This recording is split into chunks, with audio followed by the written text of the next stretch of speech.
ये मेरी अर्जी है, ये मेरी अर्जी है, प्रभु तेरा हो जाऊं जो तेरी मर्जी है।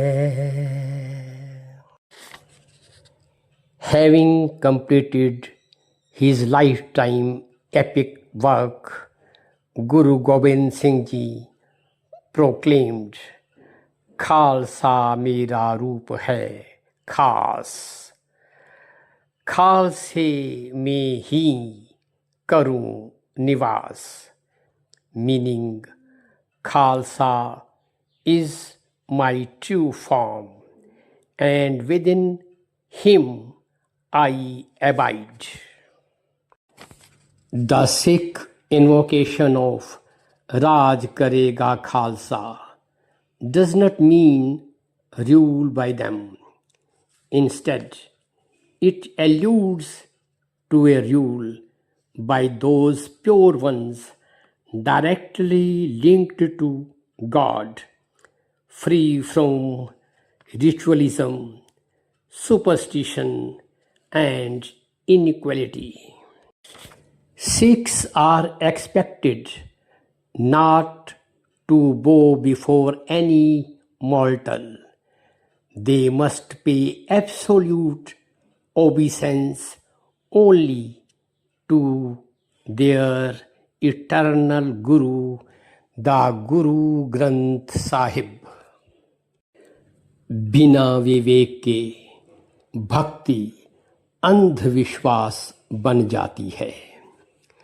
हजारों लीटर दूध नर्मदा में प्रवाहित किया जाए, ये आस्था की बात हो सकती है, लेकिन भक्ति का मूल स्वभाव बिल्कुल नहीं। भक्ति का सार त्याग में है, लेकिन त्याग का अर्थ केवल वस्तुओं को छोड़ना नहीं है, बल्कि अहंकार, दिखावा और उस मानसिकता को छोड़ना है जिसमें हम अपने कर्मों के माध्यम से स्वयं को श्रेष्ठ दिखाना चाहते हैं।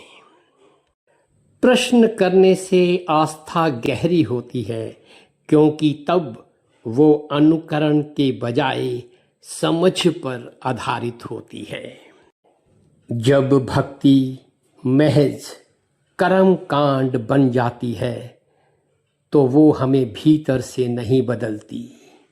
भक्ति का अर्थ है जुड़ना अपने भीतर की उस शांति और करुणा से जो हमें व्यापक बनाती है।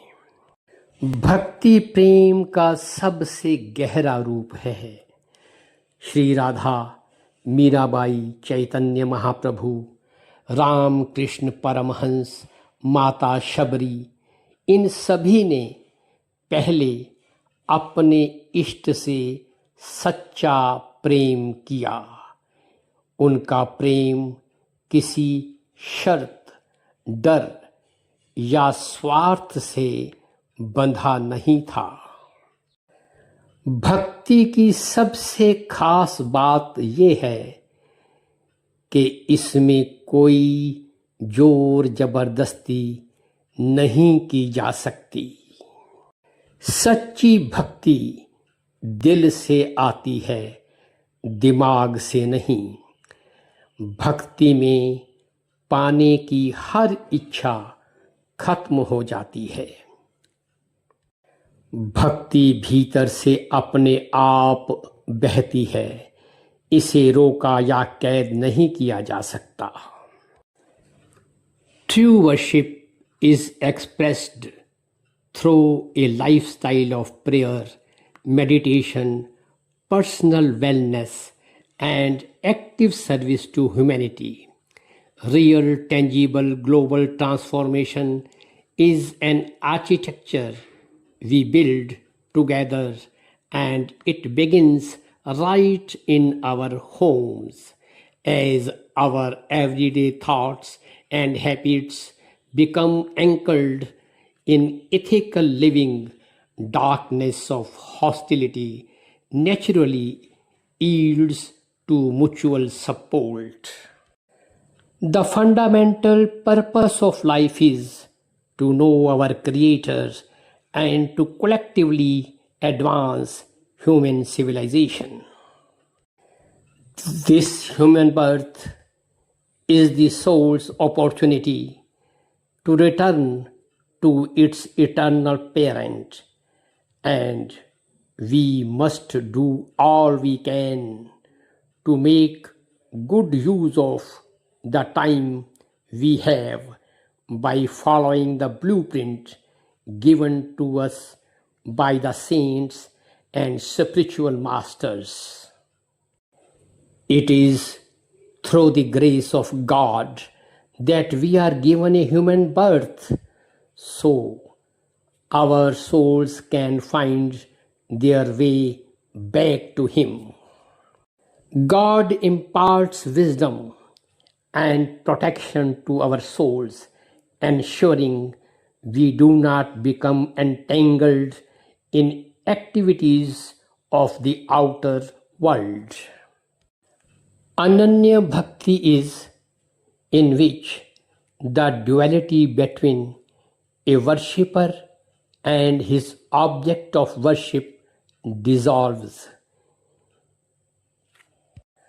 Bhakti can be cultivated by purifying Antakaran, inner being, by accepting God's will and by keeping virtuous company. Do not see spiritual merit in fasts, pilgrimages, penances, or ritualistic worship. The name is the lamp, the name the wick, the name is the oil in which we pour oil therein. Perform Aarti in the inner sky by merging the self into Shabd, the world. जब भी मैं भटकता हूँ तू ही राह दिखाता है, बस तेरे इशारे से जीवन चल जाता है। हर मोड़ पे ठहरा था तू ही आगे लाया है, सोनी गलियों में तूने दीप जलाया है। ये राह अंधेरी सही पर तेरा उजियारा है, तेरे सिवा कुछ ना अब तू ही सहारा है।